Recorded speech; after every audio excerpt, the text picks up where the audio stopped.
Bonjour les amis. Aujourd'hui, nous allons vous faire découvrir un pays très intéressant. Elle n'a pas de minéraux précieux, pas d'usines modernes, pas de champs fertiles. L'enseignement primaire et secondaire est obligatoire et gratuit, de sorte que le taux d'alphabétisation du pays est de 100%. Aucune monnaie n'est imprimée ici, et le taux de chômage est de 2,5%.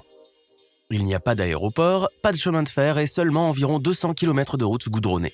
Le pays n'a jamais eu d'armée ni de ministère des forces armées. Il n'y a pas non plus de prison, les avocats et leurs activités sont interdits. Le taux de criminalité est l'un des plus bas du monde. 154 crimes pour 100 000 habitants. La poste dans le pays est gratuite pour tous. Le pays compte le deuxième plus grand nombre de touristes par habitant, juste derrière le Vatican. L'espérance de vie moyenne est de 83 ans, ce qui la place au deuxième rang après le Japon. L'espérance de vie élevée est favorisée par l'air pur et le climat frais mais généreusement ensoleillé. 300 jours de soleil par an, ainsi que par les excellents soins médicaux qui sont gratuits pour tous les travailleurs et leurs familles. Les transactions peuvent être effectuées dans n'importe quelle devise du pays car il n'y a pas de contrôle des devises à proprement parler. La grande majorité du territoire est constituée de montagnes, de forêts, de rivières, de lacs et de prairies. L'environnement y est protégé et la nature y est incomparable. Tout touriste se sent à l'aise et confortable. Il y a un excellent service et des personnes amicales partout. Tout est culturel et civilisé. Et il n'y a pas vraiment une envie de partir. C'est l'Andorre. Trouver la principauté d'Andorre sur une carte n'est pas facile à première vue. Un petit territoire de 468 km² se cache dans les immenses voisins que sont l'Espagne et la France, dont la taille est 1000 fois plus grande. La petite Andorre est surprenante et attrayante sous tous les angles.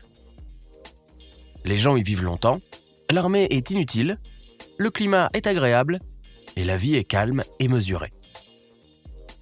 Les habitants d'ici sont calmes et n'aiment pas se distinguer de la foule, même dans la couleur de leurs vêtements. Fusionnées avec le paysage de pierre locale, les rues discrètes ne font pas l'objet d'une publicité lumineuse et ne s'animent que le soir. Mais malgré tout, c'est ici que l'on trouve, selon les connaisseurs du shopping, les meilleurs produits au meilleur prix en Europe. Le pays est une zone franche, il n'est donc pas surprenant de trouver des marques célèbres à des prix 20 ou 40% moins chers que dans les grands magasins d'Europe. Jusqu'au milieu du XXe siècle environ, l'économie d'Andorre reposait sur l'élevage nomade.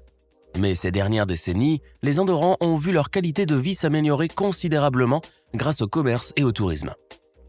Le besoin de main-d'œuvre, grâce au succès économique, a entraîné une forte immigration en provenance d'Espagne, et dans une moindre mesure du Portugal, qui a fini par dépasser la population du pays. Aujourd'hui, la principauté d'Andorre tire une grande partie de ses revenus du tourisme, grâce à sa situation géographique.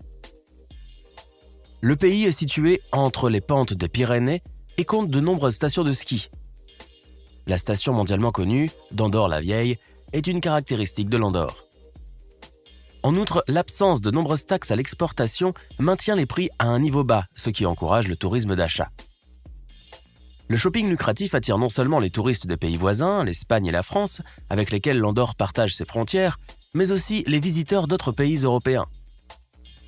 Avec une population de 90 000 habitants, plus de 10 millions de touristes visitent les Tanins chaque année, ce qui en fait l'un des pays les plus touristiques au monde. L'Andorre n'a pas connu d'affrontement militaire majeur au cours des 10 derniers siècles, de sorte que le besoin d'une armée a disparu de lui-même. La force de police, forte de 240 personnes, est suffisamment importante pour gérer les conflits occasionnels entre les résidents ou les touristes déchaînés. En conséquence, les professions de geôlier et d'avocat ont disparu. L'Andorre est associée à la France et à l'Espagne. Cela signifie que, tout en étant formellement indépendant, il confie une partie de ses pouvoirs aux deux États voisins, dont les deux coprinces officiellement nommés sont le président français et l'évêque catholique d'Urgell, Espagne. Vous seriez surpris, mais jusqu'en 1993, les Andorrans payaient un tribut annuel à leur suzerain. 960 francs au président de la République française, 460 pesetas, 12 têtes de fromage, 12 chapons, 12 perdrix et 6 jambons à l'évêque d'Urgell. En réalité, selon la nouvelle constitution, le pays est dirigé par un parlement. le Conseil général monocaméral de la vallée. Il convient toutefois de noter qu'Andorre ne fait pas partie de l'Union européenne. L'Espagne et la France sont responsables de la sécurité extérieure du pays. Et la frontière andorrane, établie en 1278, est la plus ancienne frontière d'État inchangée au monde. Aujourd'hui, la population est composée à parts égales de Catalans de souche et d'expatriés. Les immigrants sont attirés par les faibles impôts et la grande fiabilité des banques, et ce dans une proportion assez élevée. Les conditions de vie confortables, le climat chaud, l'air pur des montagnes et par conséquent l'une des espérances de vie les plus élevées au monde, 83,5 ans, ne sont pas les moindres facteurs qui incitent les gens à s'installer dans ce petit pays. L'industrie du tourisme génère 80% du PIB du pays et le tourisme est la principale source de revenus du budget de l'État. La saison la plus populaire est la saison de ski qui dure de début décembre à mi-avril. En été, les touristes sont attirés par les spectaculaires paysages de montagne et les monuments médiévaux. Rien que dans la capitale Andorre-la-Vieille, on compte 40 hôtels et autant de spas. Le développement du tourisme, que les autorités encouragent depuis le milieu du XXe siècle, a attiré des capitaux étrangers à Andorre, stimulé le secteur de la construction et fait grimper le prix des terrains. Il est intéressant de noter qu'il n'y a ni aéroport ni chemin de fer à Andorre. Il n'y a que le transport routier. La première route reliant le pays à l'Espagne ayant été construite en 1911 et à la France en 1933. Cependant, si l'on examine de plus près le système économique d'Andorre, on constate qu'il est en fait fondé sur les principes du libertarisme. Tout cela a fait qu'Andorre est aujourd'hui un paradis fiscal européen, le secteur bancaire jouant un rôle majeur dans l'économie. Pour les mêmes raisons, le pays possède un commerce de produits de luxe florissant. De plus, Andorre est une zone franche, ce qui donne la possibilité d'acheter divers biens avec des réductions allant de 25 à 40% par rapport au prix de biens similaires en Espagne et en France. Nous en revenons encore une fois au tourisme. La plupart des étrangers viennent en Andorre pour une journée, depuis la France et l'Espagne voisine, pour faire du bon shopping, en profitant des prix considérablement plus bas.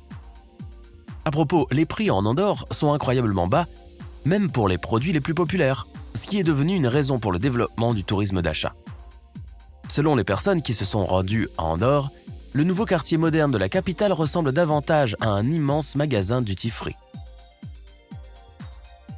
Il convient également de mentionner la question de la monnaie et la manière dont elle a été résolue en Andorre. Officiellement, le pays ne fait pas partie de la zone euro, mais il utilise l'euro car il n'a pas sa propre monnaie.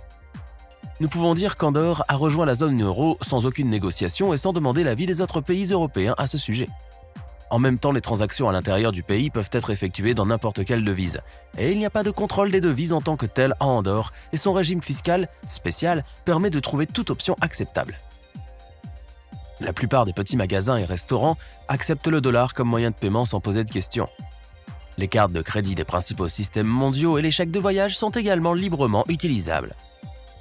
La situation géographique difficile du pays, associée à la nécessité de réaliser des opérations bancaires à distance et d'assurer la connectivité pour les touristes, a permis à Andorre de disposer d'un réseau de télécommunications incroyablement bien développé.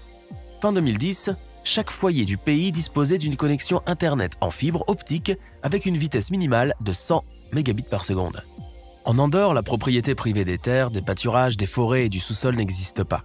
Ils sont soit la propriété de l'État, soit celle des collectivités qui distribuent des parcelles de terres arables et de pâturage aux particuliers. Depuis le Moyen-Âge, les bénéfices de la vente de viande et de produits apothicaires alimentent le trésor de la principauté et constituent l'une de ses sources de revenus. L'Andorre n'a pas d'industrie comme secteur d'économie. En principe, il existe un certain nombre de petites entreprises qui ne jouent pas un rôle important dans l'économie de l'État.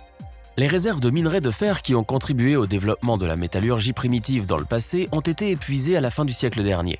Et l'Andorre est désormais contrainte d'importer des produits métalliques d'autres pays. L'un des secteurs les plus importants de l'économie andorrane est la production d'électricité. Dans différentes parties du pays, de minuscules centrales électriques ont été construites sur des rivières petites mais turbulentes, fournissant de l'électricité aux villages environnants. La plus grande selon les normes andorranes, d'une capacité de 26,5 MW, est située dans la ville de Liscovo, sur la rivière Valeria. L'électricité qu'elle produit est partiellement exportée vers la Catalogne. La production de souvenirs locaux liés à l'augmentation du tourisme étranger a connu un grand développement ces dernières années. Les vins andorrans, scellés dans de petits pots en verre à large col et bec étroit, porons, ainsi que les énormes cigares pouvant atteindre un demi-mètre de long et peser près d'1 kilo, sont très appréciés des visiteurs d'Andorre. Mais le développement agricole en Andorre est limité puisque seulement 2% des terres sont arables.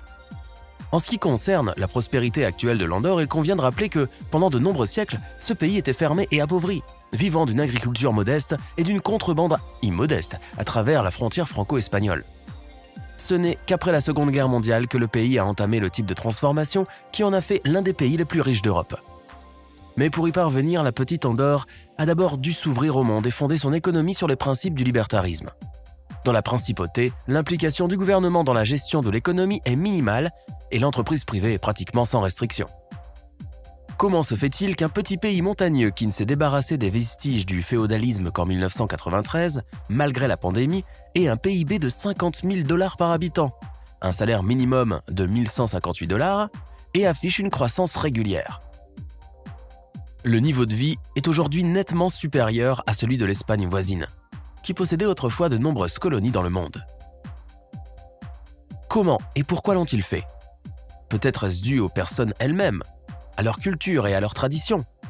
Ou peut-être est-ce dû à l'exceptionnelle liberté? Écrivez dans les commentaires. Et c'est tout pour aujourd'hui les amis.